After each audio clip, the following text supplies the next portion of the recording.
အားလုံးပဲမင်္ဂလာပါကဲဒီနေ့ဒီချယ်တို့ writing ကဟုတ်ပြီနော်နံပါတ်ကြီး 3D လေးကိုတွားကြည့်ရအောင်ပါအဲ့နံပါတ်ကြီး 3D ကကြတော့ mind map လေးလုပ်ပေးရမယ်ပြီးတော့အမှတ်ကလည်း10မှတ်တောင်ရမှာပါအဲ့တော့အခု instruction လေးကိုစပြီးတော့ဖတ်ကြည့်ရအောင်အဲ့တော့ instruction က make the mind map of your 5 safety rules တဲ့ဟုတ်ပြီနော်အဲ့တော့ဒီမှာက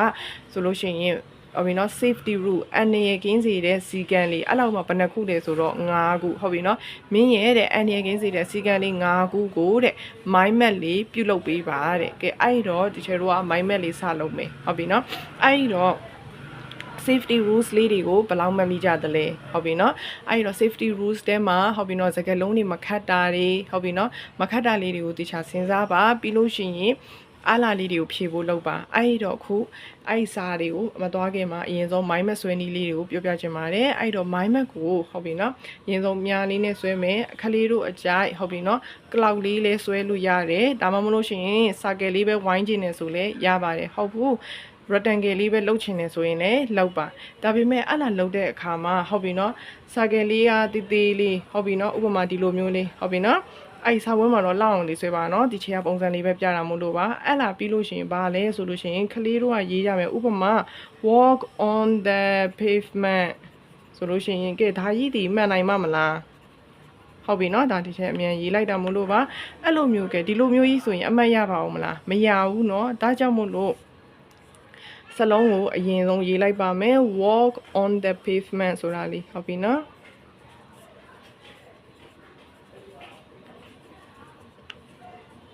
ဟုတ်ပြီ walk on the pavement လို့ရေးပြီးသွားပြီအလားမှအများလေးထိုးမယ်ပြီးလို့ရှိရင်ကလေးတို့ကနေဟုတ်ပြီနော် cloud လေးဆွဲခြင်းနေဆိုလဲဆွဲပါဟုတ်ပြီနော်ဟုတ်ပြီကဲအဲ့လိုမျိုးလေးစလုံးကဒီကလေးတို့ shape လေးထဲမှာဝင်နေရပါမယ်ဟုတ်ပြီနော်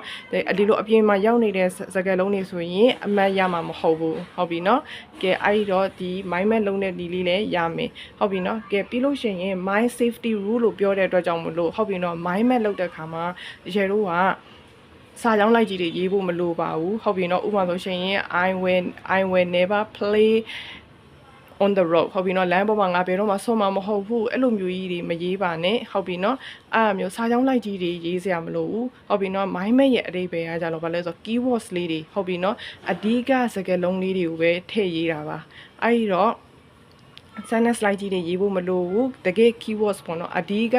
စကားလုံးလေးတွေကိုပဲဒီချေတို့ရေးပါမယ်ဟုတ်ပြီနော်အခုဒီမှာဆိုရင်လည်းရေးထားတယ် walk on the pavement ဟုတ်ပြီနော်ဒီမှာဆိုရင်လမ်းဒီလူသွားစင်းကြလမ်း platform မှာပဲလမ်းလျှောက်မယ်ဟုတ်ပြီနော်ဒါလေးပဲဟုတ်ပြီနော်ကဲအဲ့တော့ safety rule လေးတွေဘယ်လောက်မှမိကြသလဲအရင်ဆုံးဒီချေရဲ့ video pause ပြီးတော့စဉ်းစားကြည့်ပါအောင်ဟုတ်ပြီနော်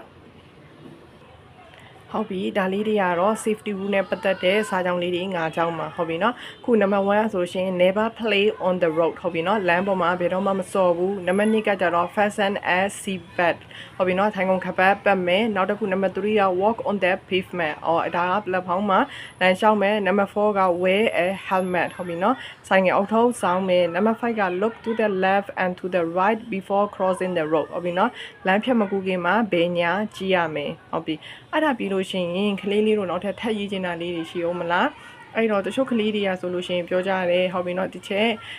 မီးစိမ်းတာကိုစောင်းရမယ်ဟုတ်ပြီနော်အဲ့လိုမျိုးလေးတွေလည်းပြောကြတယ်အဲ့အတွက်ကြောင့်မလို့နောက်ထပ်ပေါ့နော်ဒီ safety rules လေးတွေကိုလည်းနည်းနည်းလေးထပ်ရေးပေးပါမယ်ဟုတ်ပြီဒါလေးတွေကတော့နောက်ထပ်ထပ်ထည့်ထားတဲ့